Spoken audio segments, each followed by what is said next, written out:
നിനക്ക് അവർക്കുള്ള നിനക്കായ വർക്കളെ ഞങ്ങളെന്ത് സഹിച്ചതാ, അതുപോലെ തന്നവരെന്ത് ദുഃഖം തിന്നതാ. നിനക്കുള്ള രോദനമാൾ അവർ വിങ്ങുന്നതാ,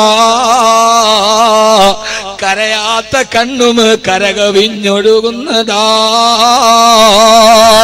ഉമ്മാനവത്താൽ കരയാത്ത കണ്ണേതാണുള്ളത്? ഉമ്മാന്റെ കരുത്തോർത്താൽ കഷ്ടപ്പെട്ട് വളർത്തിയ ഉമ്മ. ആ ഉമ്മയെ വേദനിപ്പിക്കരുത്, ഉപ്പയെ കരയിപ്പിക്കരുത്. രാവിലെ നല്ല വസ്ത്രവും ധരിച്ചിട്ട് കോട്ട് സൂട്ടുമിട്ട് നമ്മൾ വണ്ടിയുടെ കീയുമെടുത്ത് കറക്കിക്കൊണ്ടിങ്ങനെ വീട്ടിൽ നിന്ന് ഇറങ്ങുമ്പോ വീടിന്റെ ഉമ്മറപ്പടിയിലെ ചാരുകസേരയില് മെലിഞ്ഞുണങ്ങിയ ഒരു ഉപ്പ ഇങ്ങനെ നീണ്ടു നിവർന്ന് കിടക്കുന്നുണ്ട്.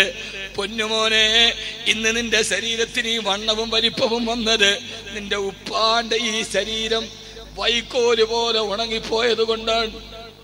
ഉപ്പാടെ ശരീരം വൈക്കോല് പോലെ ഉണങ്ങിയത് നിന്റെ ശരീരത്തിന് മാംസമായി വന്നതാണ്. നിന്റെ ഉപ്പ കരയില്ല, നിലവിളിക്കില്ല. ഉമ്മ ഓടി വന്ന് പൊട്ടിക്കരയിൽ കാലെന്ന് പോയി കല്ലിൽ തട്ടിയാല് ഉമ്മ ഓടി വന്ന് പൊന്നുമോനെ എന്ന് പറഞ്ഞ് വാരിയെടുത്ത് മുത്തം തരും. പക്ഷെ അപ്പോഴും ഉപ്പ ഓടി വരില്ല, അവിടെ ഇരുന്ന് കാണും. എന്നിട്ട് ആരും കാണാതെ കണ്ണുനീരുമില്ല തുടച്ചു നാട്ടുന്ന ഉപ്പ കരയില്ല മോനെ.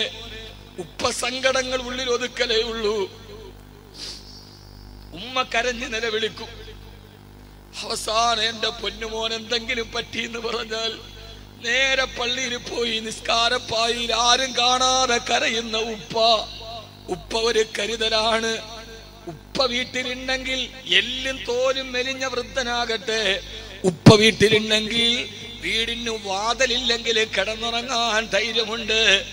ഉപ്പ വീട്ടിലില്ലെങ്കിൽ വാതിലിന് എത്ര വലിയ പൂട്ടും താഴും വെച്ചാലും കിടന്നുറങ്ങിയാൽ ഉറക്കം വരില്ല. ഉപ്പയാണ് ലോകത്തിലെ ഏറ്റവും വലിയ സെക്യൂരിറ്റി ഗാർഡ്. ലോകത്തിലെ ഏറ്റവും വലിയ സെക്യൂരിറ്റി ഉപ്പയാണ്. ഉപ്പ വീട്ടിലുണ്ടെങ്കിൽ ഉമ്മായി മക്കൾ സുഖമായിട്ടിറങ്ങും. ഉപ്പ ഇല്ലേ, വാതിലിന് എത്ര പൂട്ടുണ്ടെങ്കിലും ഉറങ്ങൂല്ല കുട്ടിയെ. അതുകൊണ്ട് ഉപ്പയെ ദ്രോഹിക്കരുത്. നിന്റെ ജീവിതം, നിന്റെ വീട് താറുമാറാവും. അള്ളാഹു കാത്തിരക്ഷിക്കട്ടെ. അള്ളാഹു നമ്മുടെ മാതാപിതാക്കൾക്ക് ആരോഗ്യത്തോടെ ദീർഘായുസ് കൊടുക്കും. അള്ളാഹു നമ്മുടെ മാതാപിതാക്കൾക്ക് ആരോഗ്യത്തോടെ ദീർഘായുസ് നൽകട്ടെ. ഞാൻ അവസാനിപ്പിക്കുകയാണ്. ഒത്തിരി പറയാനുണ്ട് എനിക്കറിയാം, പക്ഷേ ഞാൻ അവസാനിപ്പിക്കാം. 2, മാതാപിതാക്കളെ ദ്രോഹിക്കരുത്. അള്ളാഹു നമ്മുടെ ഉപ്പമാർക്ക് ഹാഫിയത്തുള്ള ദീർഘായുസ് നൽകി അനുഗ്രഹിക്കട്ടെ.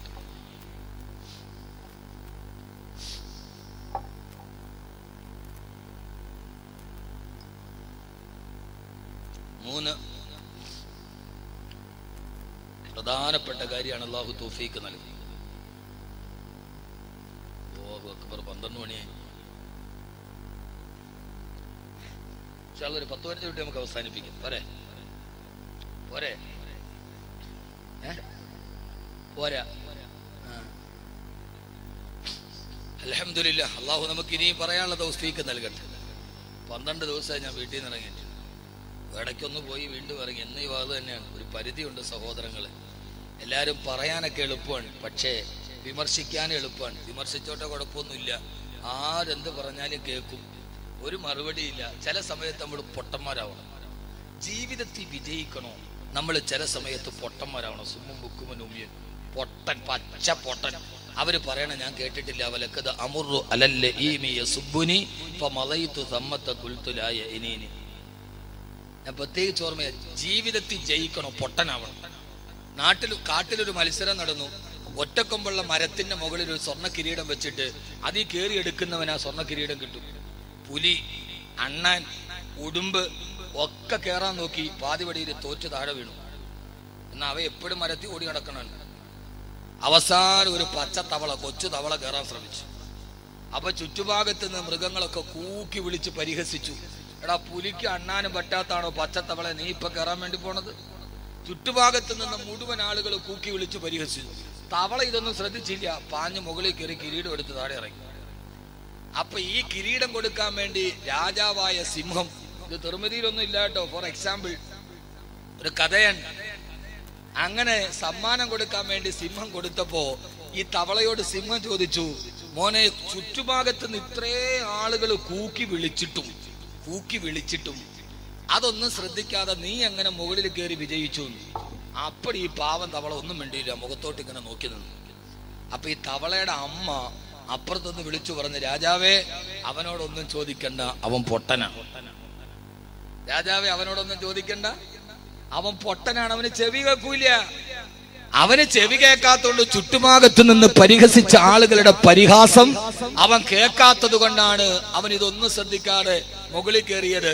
എങ്ങാനും കേട്ടിരുന്ന അവൻ മാനസികമായിട്ട് തളർന്നിട്ട് താഴെ ഇറങ്ങിയേനെ.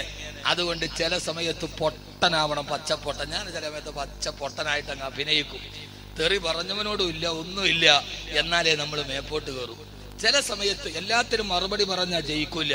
ചില സമയത്ത് മിണ്ടാതിരുന്നാലേ അള്ളാഹു നമ്മളെ മുകളിലെത്തിക്കൂ. അള്ളാഹു തൗഫീക്ക് നൽകൽ. അപ്പൊ മിണ്ടാതിരിക്കുന്നത് മറുപടി ഇല്ലാഞ്ഞിട്ടല്ല, പിന്നെയോ അത് വിവേകത്തിന്റെ അടയാളമാണ്. നാളെ വിജയിക്കണമെങ്കിൽ നാളെ നമ്മൾ അവിടേക്ക് എത്തണം. കാരണം എന്താ?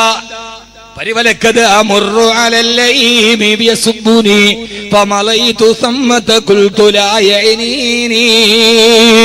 കാരണം എന്താ ഞാനിത് പറയാൻ കാരണം എന്താ? എന്റെ ജീവിതത്തിന്റെ 17 വർഷങ്ങൾ, ആ 17 വർഷങ്ങളിൽ ഞാൻ പരിചയപ്പെടുത്തിയത് വിശുദ്ധമായ ഖുർആനിനെയാണ്. ആ ഈ വിനീതന്റെ വേല കേട്ടിട്ട് ആയിരക്കണക്കിന് മക്കള് ഖുർആൻ പഠിക്കാൻ കേരളത്തിന്റെ അകത്തും പുറത്തും പോയിട്ടുണ്ട്. ഇന്ന് 3000-ലധികം കുട്ടികൾ പഠിക്കുന്നുണ്ട്. മഹാനായ ആനക്കര കോയക്കുട്ടി ഉസ്താദിന് ഒരിക്കൽ എന്റെ ശബ്ദം പോയപ്പോ മഹാനവറുകളെ കണ്ടപ്പോ എന്നോട് പറഞ്ഞു, കുട്ടിയെ അള്ളാഹു നിന്നെ കൈവിടില്ല. നിന്റെ വേല കേട്ടിട്ട് എത്രയോ ഹാഫിളീങ്ങള് കേരളത്തിൽ ഹിഫ്ള് പഠിക്കാൻ പോയി. സഹോദരാ, ഈ സമയം വരെ എനിക്ക് എന്റെ ജീവിതത്തിൽ ഉറപ്പുണ്ട്, അഹമ്മദ് കബീർ മരിച്ചു എന്ന് കേട്ടായോ ആയിരക്കണക്കിന് ഹാഫിളീങ്ങൾ എന്റെ വെള്ളത്തുണിയിൽ പൊതിഞ്ഞ മയ്യത്തിന്റെ ചാരത്ത് നിന്ന് ദുആ ചെയ്യുമെന്ന് എനിക്ക് ഉറപ്പാ. കാരണം ഞാൻ എവിടെ വേല പറഞ്ഞിട്ട് പോയാലും അവിടെ ഒരു ഹാഫിളെങ്കിലും പിന്നെ ഉണ്ടാവാതിരിക്കില്ല. എത്രയോ സ്ഥാപനങ്ങൾ ഹാഫിളീങ്ങളെ ഞാൻ നടത്താറുണ്ട്.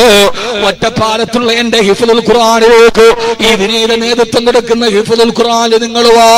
എപ്പടാ? നട്ടുച്ചക്കല്ല, പട്ടാപ്പകലല്ല, സമയമുണ്ടെങ്കിൽ പുലർച്ചെ 4 മണിക്ക് വന്നാൽ 11-12 വയസ്സുള്ള ഹാഫിളീങ്ങൾ തഹജ്ജുദിന് എഴുന്നേറ്റിട്ട് പടച്ചറപ്പിനോട് ദുആ ചെയ്യുന്നത് കാണാം. അല്ലാഹുവേ, ഞങ്ങളെ സഹായിച്ചവർ, സഹകരിച്ചവർ, ഞങ്ങളെ ഏറ്റെടുത്തവർ, പൊന്നുമോനെ, അവരെ തഹജ്ജുദിന് വിളിക്കാൻ ഉസ്താദന്മാരെ അലാറം വെക്കണ്ട, വൈക്കപ്പ് കോള് വേണ്ട.